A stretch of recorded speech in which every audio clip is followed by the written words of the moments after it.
Hi everyone, welcome to another ERaptor video, and this is for Sid Meier's Civilization: A New Dawn. Hopefully you can't hear anything outside, but seems to be a bit of a party going on. I apologise if you hear anything, but this game I have not played in a while, but I've wanted to rekindle it for some time. It's essentially the abstracted, simpler version of the Civilization game that was done by Fantasy Flight a few years back. So this one is still a pretty solid game, but the insert for this is designed to hopefully speed up and sort out takedown time. So as we take off the box, I've printed off some extra BGG resources. Rulebook sits on the top pretty nicely.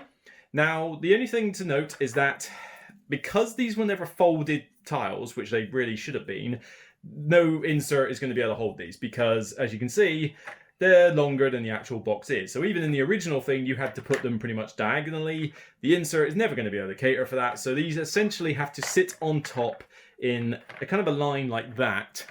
And that way they will stay in the box and the thing will sit flush flat. So these are the only slightly niggling things, but that's down to Fantasy Flight's original design, not ERaptor's. So here, we've got the various trays going by there, and there are, first of all, 4 of these style trays. So each player has got one of these, and it allows you to fit your dial, your cards, your special, the tech cards that you have, all your plastic miniatures, all your control markers, and everyone's got one of these, and they sit on this side. So we've got orange, blue, red, green, and they all function in that sort of way. So no problems with player components. You can literally just take these trays out and give them to a player, and it's certainly a bit more organized than, say, baggies. Here we have another component tray, which is typically for resources. Oop, get that in line there.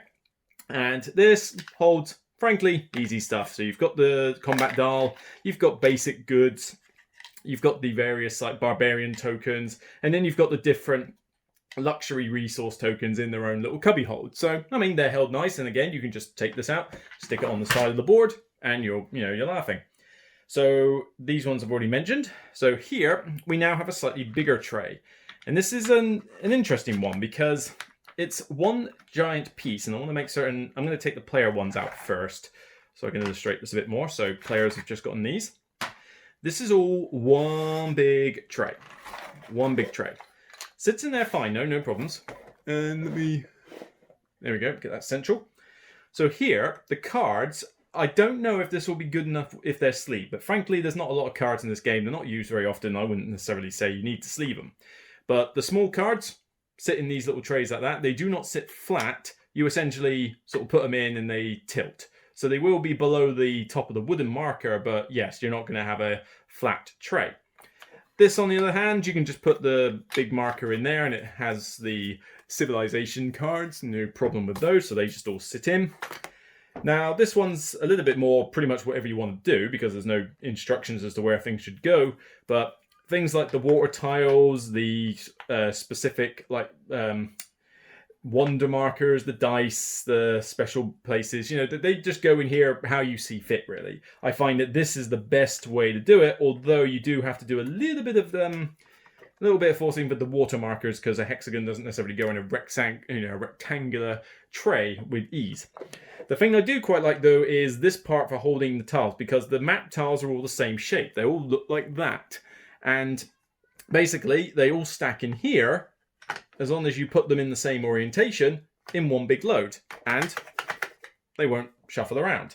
So it's a good way to store the game once it's done, and then once you actually set the game up, you can literally just go whoop and take the lot out. And with that, stick them back in, all job done. They don't have to be orientated in a specific way unless you want to be really nitpicky about it. But other than that, it just houses everything quite nicely. So this is a relatively straightforward insert for Civ: A New Dawn. Now, granted, the price of it really depends on how often you're going to get this to the table, but I will say that this one does improve on the setup and takedown time, because most of the time you would need this in baggies, because Fantasy Flight basically just give you the Red 5 standing by Star Wars trench tray and nothing else. So you are replacing a cardboard cutout with an insert. So it's already a bit of an improvement here. But I do like the fact that I can basically just go whoop, done, whoop, done, and every player gets one of these. They just organize it back at the end of the game, and it stuck in the box, as you could see, pretty simply. So it's actually a pretty solid insert, actually. Probably one of the better ones I've seen in terms of just simplicity, but with some functionality. So whether that's for you is down to your discretion. So that's it from me. I'll see you on the next ERaptor overview insert video, or whatever you want to call this, the next board game Bling. Take care. Remember, it's only a game, and I'll see you soon.